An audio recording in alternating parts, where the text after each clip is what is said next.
let's address the same example, but with rescaling technique. So as you remember, we introduced the new integration variable s, which was related to the previous one according to the following relation. And what we notice is that there might be some problems as we change the sign of x from positive to negative values. So let's first address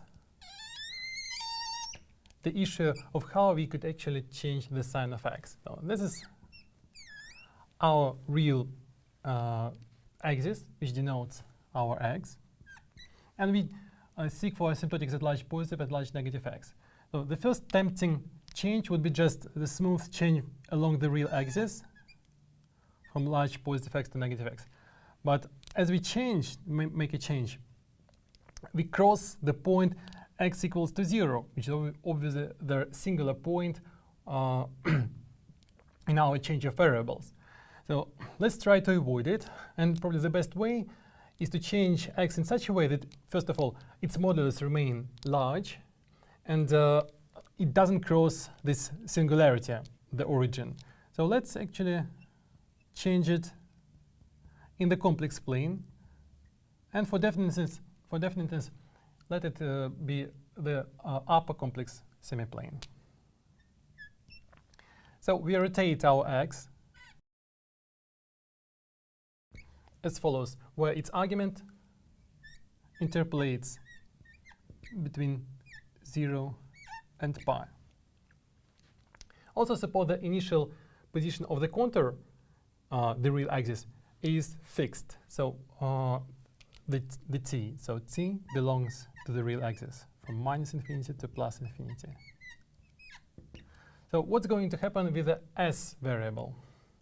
So s will change also accordingly. So s is t divided by x.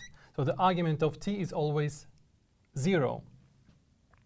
So that now we understand what's going to happen with the argument of our s complex variable. So we change x to modulus x to e to I phi, so minus I phi in the denominator, and we see what's going to happen.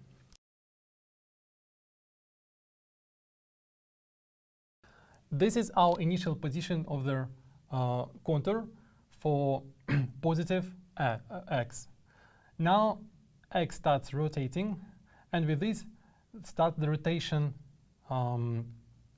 The s complex variable, and as you see, it rotates in the negative direction, so it's clockwise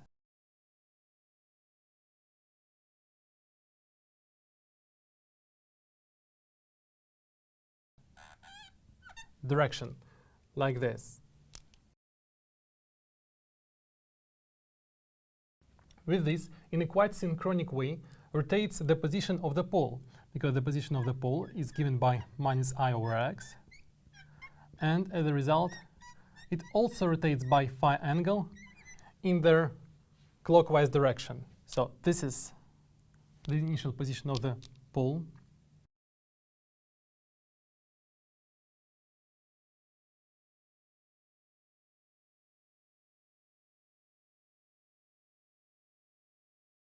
This is how it rotates. So as we make the full rotation by pi, then our contour in a complex plane of the complex variable s also rotates by pi.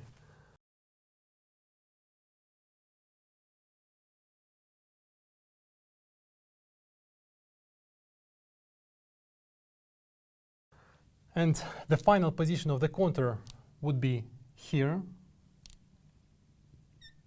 of the pole would be here, and the position of the contour will return to the real axis of s, but the limits of the integration will change. Initially, the limit stretches from -infinity to +infinity, and after the rotation, it will change from +infinity to -infinity.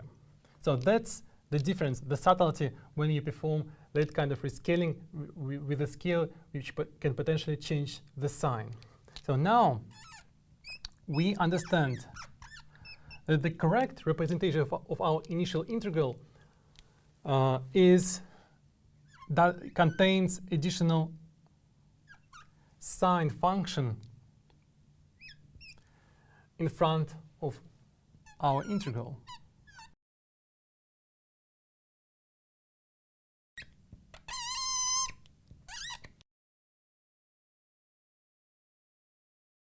So far, so good. And now let's start again. Let's explore the asymptotics of the integral for large positive and negative x. First, let's study large and positive x. So now our exponent function is homogeneous. Our large parameter is simply s squared. So let's locate the saddle. Now the position of the saddle is independent of the sign of x. So it's simply I. The steepest descent direction, as before, defined by the argument of the second derivative, which is pi. So the steepest descent direction, unsurprisingly, is again a horizontal line. And if x is positive, then the pole is positioned below the contour, and nothing prevents us from the parallel transport of the contour by by 1 into the complex plane, so it passes through the saddle. And next, we expand our pre-exponential function. So in the vicinity of the saddle, was s is equal to I, one can safely drop I over x term.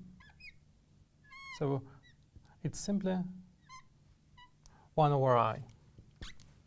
And indeed, because due to the largeness of this parameter in the exponential, the important regions of the integration is s of the order of, as you remember, 1 over square root of lambda. So s is of the order of 1 over lambda, where s is the complex variable counted from this saddle. So the important region is just a small disk of radius 1 over square root of lambda, 1 over x.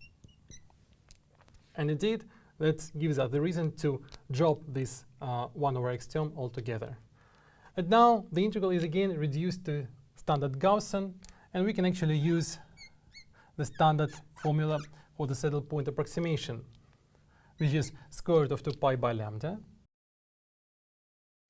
and lambda is x squared,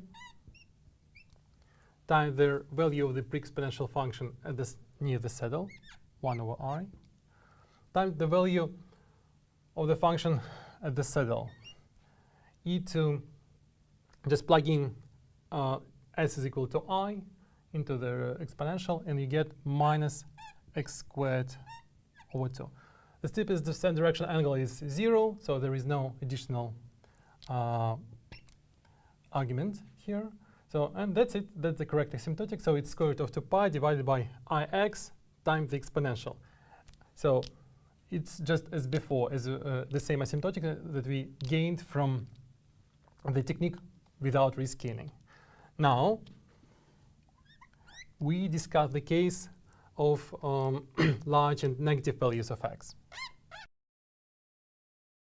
This time, the whole contour, as you remember, rotates. And here we have our pole in the upper complex plane.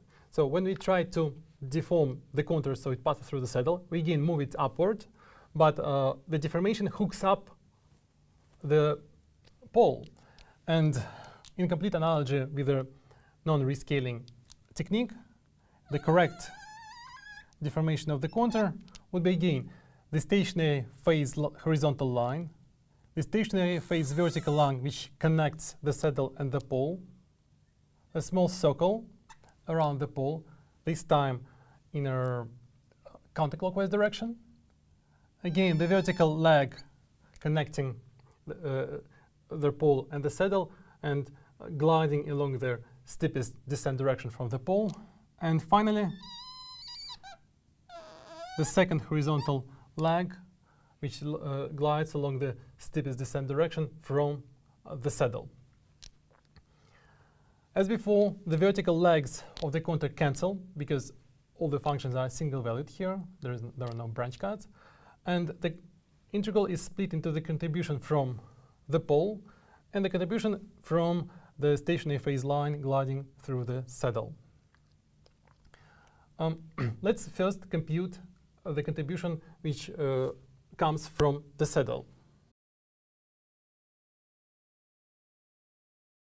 Let's keep in mind that now there is a negative sign of x, so -1, due to the negativeness of x in front of the integral. And the rest of the contribution just stays exactly the same. So it's square root of 2 pi. But now, some subtlety here. As we make a square root of this x squared, we get, of course, the modulus of x, right? Because in the standard formula, probably you remember, there is a modulus of f prime prime here. So there should be a positive expression under the square root. So it's modulus x. And finally, 1 over I e2 minus x squared over 2. But minus modulus x is simply x for negative x. So the contribution from the saddle stays the same. And now the contribution from the pole. Again, it's a simple pole, and the contribution from a simple pole is simply, so here the direction is positive, counterclockwise. So it's 2 pi I times the residue of the function. Okay, let's keep in mind this negative sign in front of our integral. So it's not 2 pi I, but minus 2 pi I. And here we go. So s is equal to minus I over x. We just compute the residue. And as before, we arrive at the expected expression. It's x plus 1/2. And this completes our discussion. So as you see, we obtained completely identical answers for the integral in the technique with rescaling and factorization of our exponent function. So both methods worked perfectly well and yield identical answers.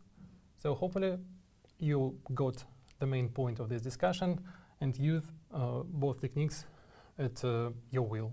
Thank you.